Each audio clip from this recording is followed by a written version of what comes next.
Bersama lagi dengan Cikgu Afiza dalam kelas Bahasa Melayu tahun 1. Hari ini hari Khamis, 14 Oktober 2021. Sebelum kita mula belajar, mari kita baca doa terlebih dahulu. Tadah tangan. Bismillahirrahmanirrahim.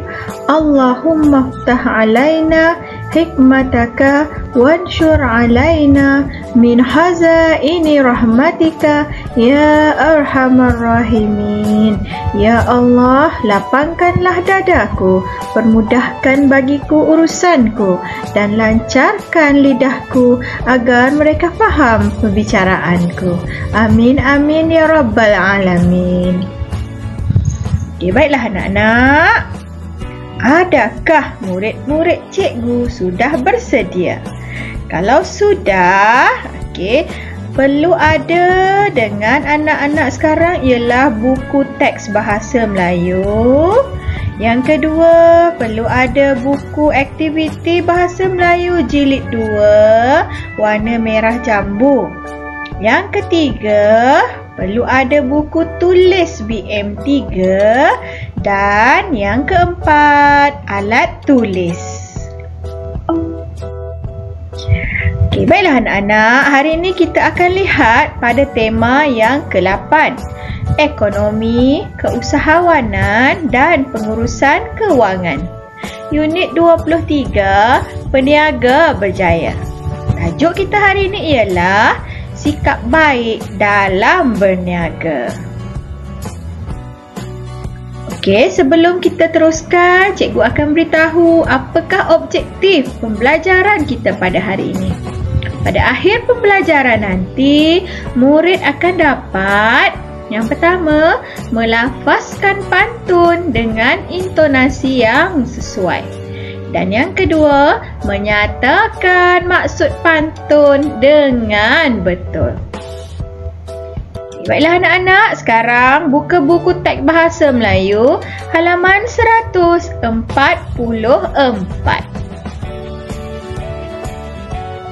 Kita akan lafazkan dahulu pantun.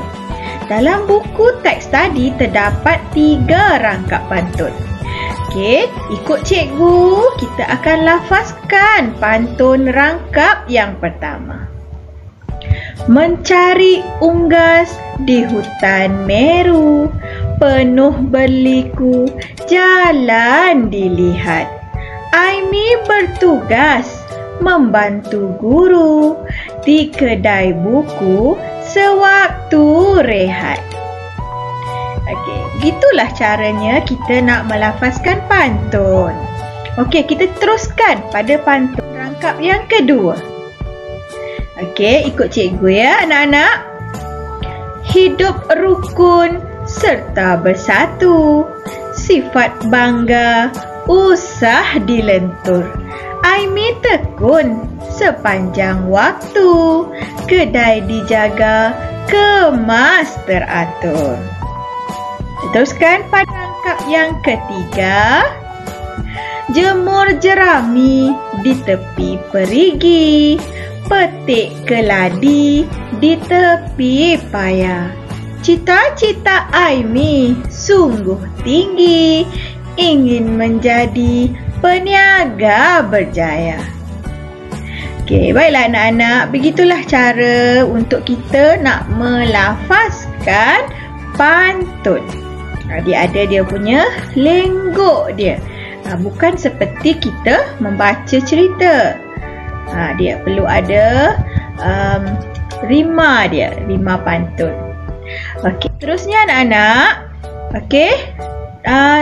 Kalau anak-anak perhatikan dalam buku teks halaman 144 itu, terdapat maksud pantun.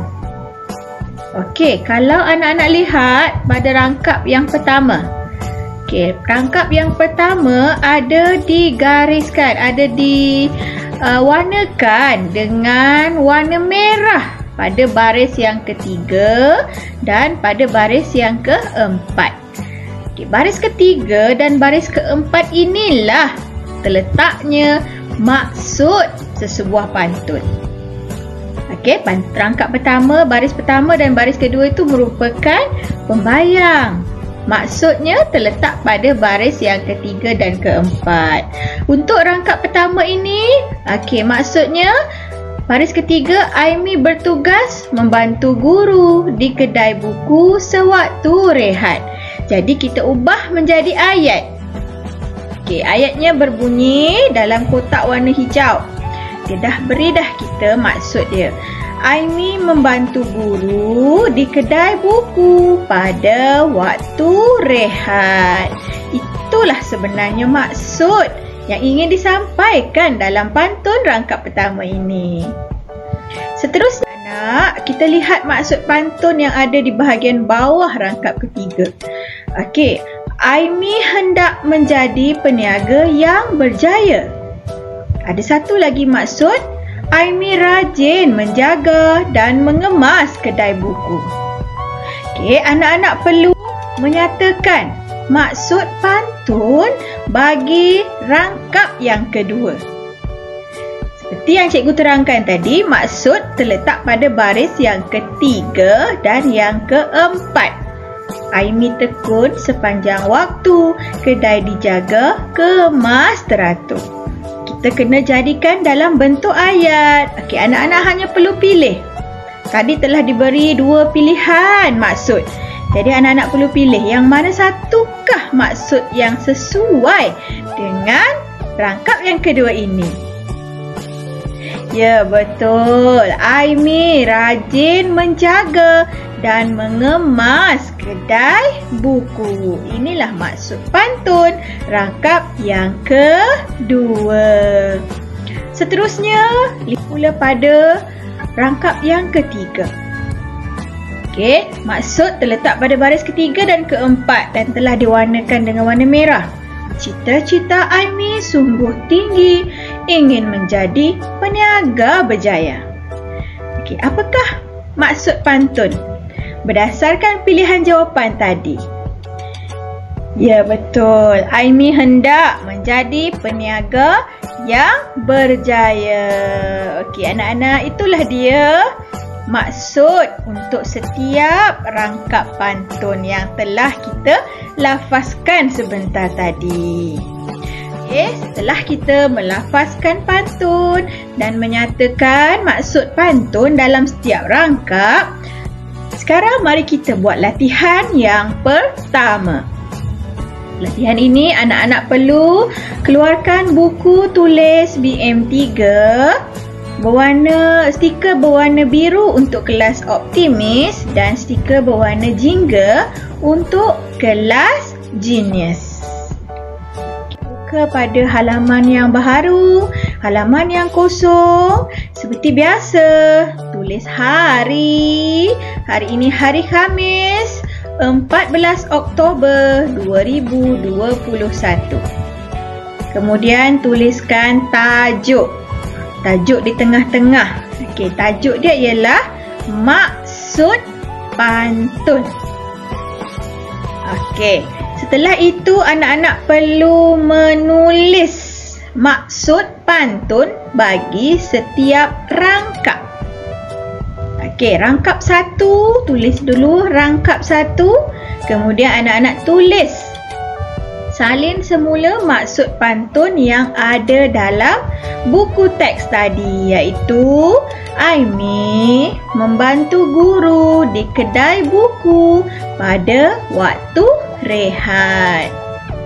Okey, kemudian teruskan pada rangkap yang kedua. Tadi kan kita dah bincang apakah maksud dia. Aimi rajin menjaga dan mengemas kedai buku. Setelah itu teruskan pula pada maksud pantun rangkap yang ketiga. Aimi hendak menjadi peniaga yang berjaya. Okey anak-anak, itu latihan yang pertama. Okey, latihan yang kedua pula, anak-anak perlu keluarkan buku aktiviti Bahasa Melayu Jilid 2 yang berwarna merah jambu. Buka halaman 72. Halaman 72. Kita baca dulu arahan dia. Aktiviti 2, lengkapkan pantun. Kemudian lafazkan. Okey, dan dah diberi dia punya pilihan jawapan. Kita baca dulu pilihan jawapan dia. Berniaga itu tidaklah mudah, supaya diri tidak ditipu. Untung rugi perkara biasa.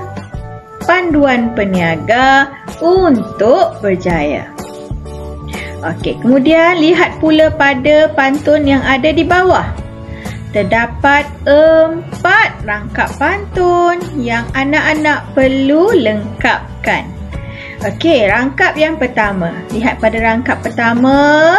Pantun rangkap pertama ini anak-anak perlu lengkapkan pada baris yang keempat.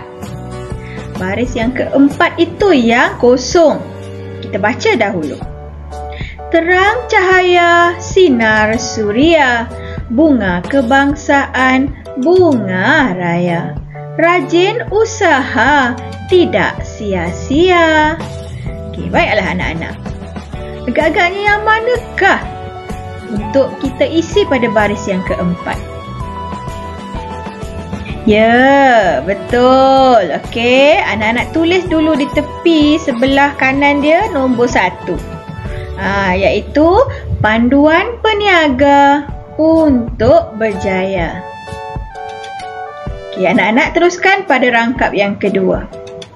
Rangkap yang kedua ini yang tidak ditulis ialah pada baris yang ketiga. Pada baris yang ketiga. Mari kita baca dahulu pantunnya. Hari Sabtu hidang juadah, menu sihat jadilah pandai. Tempat kosong, mintalah nasihat sahabat handai. Yang manakah agaknya yang sesuai untuk diletakkan pada baris yang ketiga? Pandai. Okey, tuliskan nombor 2 di sebelah kanan perkataan mudah tu. Supaya nanti senang anak-anak nak salin di bawah. Okey, berniaga itu tidaklah mudah. Okey, seterusnya rangkap yang ketiga. Okey, rangkap yang ketiga. Kita lihat pada rangkap ketiga ni, baris yang keempat yang kosong yang anak-anak kena lengkapkan. Okey, mari kita baca dulu. Ikan pari di dalam raga, dimasak kari ikan kerapu. Rajinlah cari ilmu berniaga. Tempat kosong. Yang manakah agaknya jawapan yang sesuai untuk baris yang keempat ini? Betul, pandai. Okey, nombor 3, supaya diri tidak ditipu. Okey, tuliskan pada tempat kosong. Dan yang keempat, rangkap yang keempat. Okey, baris yang ketiga. Yang kosong, yang perlu anak-anak lengkapkan. Okey, mari kita baca. Waktu pagi, riuh si angsa, hendak dikejar, terus berlalu. Tempat kosong, teman ajar, usaha selalu. Apakah jawapannya? Betul. Untung rugi perkara biasa. Tuliskan jawapan pada tempat kosong. Okey, selesai kita latihan yang kedua. Sekarang kita beralih kepada latihan yang ketiga. Latihan ketiga ini merupakan projek PBD, iaitu melafazkan pantun. Melafazkan maksud dia awak kena baca. Awak kena baca pantun. Okey, dengar arahan cikgu. Okey, murid dikehendaki menghantar rakaman melafazkan 3 rangkap pantun yang terdapat dalam halaman 144 dalam buku teks. Okey, hantar dalam ruangan mesej di Telegram kelas masing-masing untuk cikgu nilai PBD. Jelas ya anak-anak? Okey, untuk minggu ini ada 3 tugasan, 3 latihan. Okey, cikgu harap anak-anak dapat siapkan ketiga-tiganya. Okey, dan hantar pada cikgu untuk cikgu semak. Okey, itu sahaja pembelajaran kita untuk hari ini. Dan cikgu ucapkan terima kasih kepada anak-anak kerana hadir ke kelas Bahasa Melayu bersama Cikgu Afiza pada hari ini. Bye!